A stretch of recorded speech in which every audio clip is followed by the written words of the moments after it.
आप देख रहे हैं जय भारत टीवी।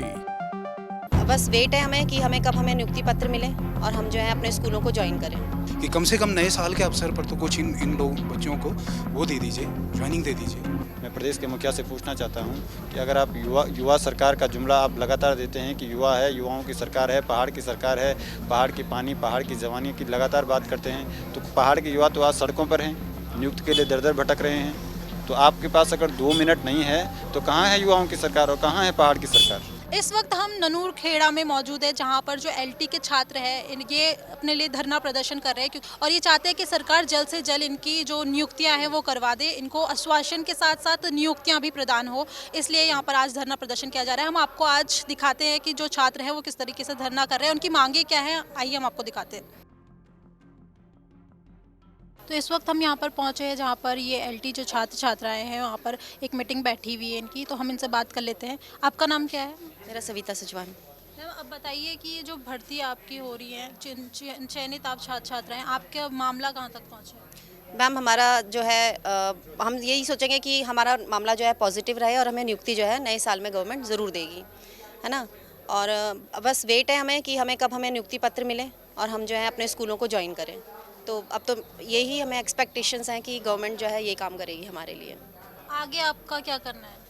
आगे मैम यही है कि वेट ही कर रहे हैं मैम कि नियुक्ति पत्र मिले हमें।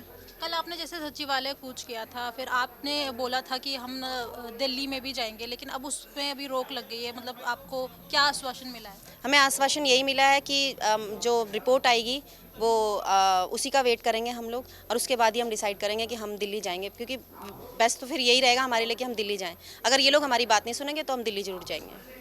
मैम आपसे बात कर लेते हैं, आपका नाम? मेरा नाम मानसी है और जो हमारे जांच समिति के अंडर में हमारे जो भर्तियों पर जांच चल रही है वो लगभग पूरी होने को है और हमें पूरा विश्वास है कि हमारी भर्ती आगे बढ़ेगी। किसी भी मेहनती चयनित छात्र के साथ अन्याय नहीं होगा और आगे बढ़ाएंगे भर्ती को। पॉजिटिव निर्णय इसका ज़रूर आएगा, हमें दिल्ली जाने की कोई भी आवश्यकता नहीं पड़ेगी और हम नियुक्ति का वेट कर रहे हैं बेसब्री से। हमें 1 साल से इंतज़ार है कि अब हमारी नियुक्ति होगी और ज़रूर सरकार इस मामले में कोई सकारात्मक निर्णय हमारे लिए लेगी। सरकार से उम्मीद है कि जल्द से जल्द जो नियुक्ति हैं उसमें सकारात्मक इनको उम्मीद भी नज़र आ रही है। हम आगे बात कर लेते हैं। मैम कितने समय से आप यहाँ पर? मैम हमें 4 महीने होने को है निदेशालय में धरना देते हुए। हमें हर बार आश्वासन मिल रहा है, इस तरीके से हमें गुमराह किया जा रहा है। मेरी युवा मुख्यमंत्री से यही गुजारिश है कि हमें इस तरीके से गुमराह नहीं किया जाए और जो हमें हक है हमारा हक दिया जाए। सर हम किसी से भीख नहीं मांग रहे मैम, जो हमारा हक है। हमने सिर्फ 2 साल तो इस भर्ती को हो गया तैयारी करते, 2 साल कम से कम 5 साल हम इस भर्ती के पीछे लगे हुए हैं और अभी भी हमें इस तरीके से लटकाया जा रहा है, भटकाया जा रहा है। तो यही गुजारिश है सरकार से कि जल्द से जल्द हमें नियुक्ति दे दी जाए। क्या आप इस बार के आश्वासन से खुश हैं? बिल्कुल सर, हर बार तो हम खुश रहते ही हैं, बट फिर हमें ऐसे इस तरीके से भड़काया जाता है, गुमराह किया जाता है मैम। अभी तो हमें उम्मीद है कि जल्द से जल्द नियुक्ति होगी, अब देखो क्या होता है। सर आपसे बात कर लेते हैं, आपका नाम क्या है? दीपक शर्मा। सर आप लोगों को आश्वासन क्या दिया गया है? देखिए आश्वासन तो हमें शुरू से लेकर अभी तक आश्वासन ही मिल रहा है।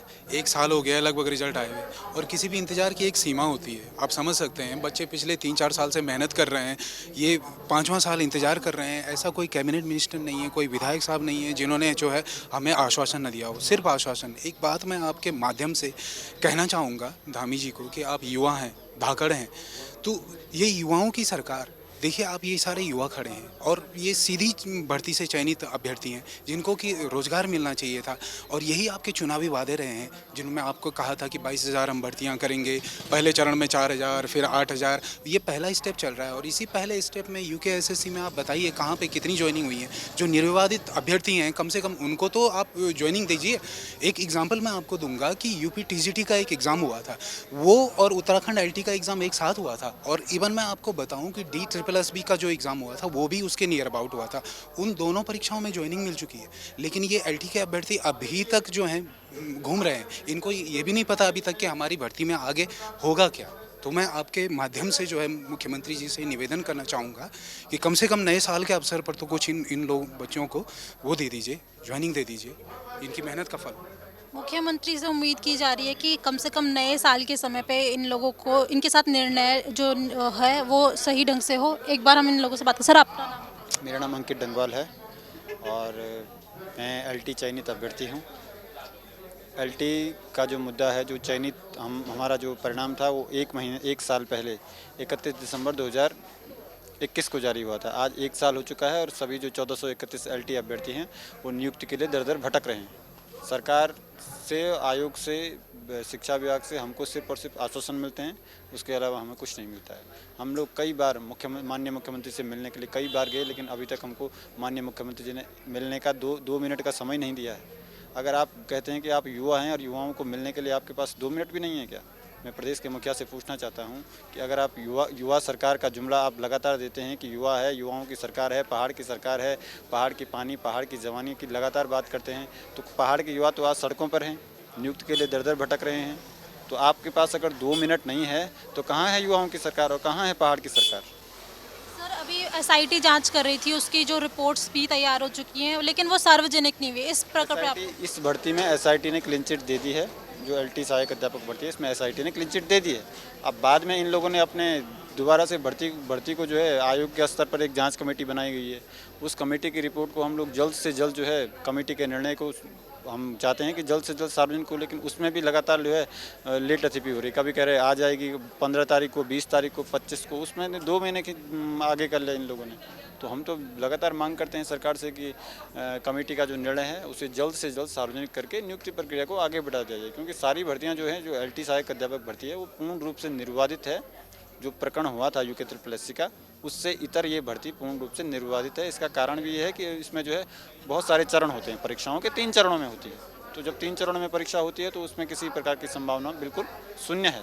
इसीलिए एसआईटी के द्वारा भी हमको क्लीन चिट मिल चुकी है। सर, तो क्या लगता है क्यों इतनी लेट हो रही है? जो परिणाम है सार्वजनिक होने में, कहाँ पर देर हो रही है, कहाँ पर? या तो सरकार नियुक्ति नहीं देना चाहती है, यही कारण है कि सरकार युवाओं को नियुक्ति नहीं देना चाहती है। स्कूलों में जो है लगातार आंदोलन हो रहे हैं, अभिभावक लगातार आंदोलन कर रहे हैं शिक्षकों को लेकर के, और सरकार जो है नियुक्ति देना नहीं चाहती। हम तो सरकार से मांग करते हैं कि जल्द से जल्द नियुक्ति प्रक्रिया को जल्द से जल्द आरंभ किया जाए। बिल्कुल किसी भी प्रकार की कोई लेट लतीफ़ी अब बर्दाश्त नहीं होगी, क्योंकि अब अगर ज़्यादा लेट हुई तो आंदोलन जो है उग्र तरीके से पूरे प्रदेश में किया जाएगा। आंदोलन उग्र तरीके से पूरी तरह से किया जाएगा पूरे प्रदेश भर में। चयनित छात्रों का ये भी कहना है कि अगर सरकार जल्द से जल्द उनकी बात नहीं मानती है, निर्णय नहीं लिया जाता है जल्द से जल्द, क्योंकि सिर्फ आप आश्वासन दे रहे हैं और उसके बाद आप कोई काम नहीं कर रहे, तो ये रवैया ये जो छात्र छात्रा हैं इनको बिल्कुल पसंद नहीं आ रहा है। ये कहते हैं कि जल्द से जल्द जो मुख्यमंत्री हैं वो जल्द से जल्द निर्णय ले इस प्रकरण पर। अब कोई फैसला जल्द से जल्द आना चाहिए। कैमरामैन मयूर उपाध्याय के साथ मैं साक्षी सचवान, जय भारत TV, देहरादून।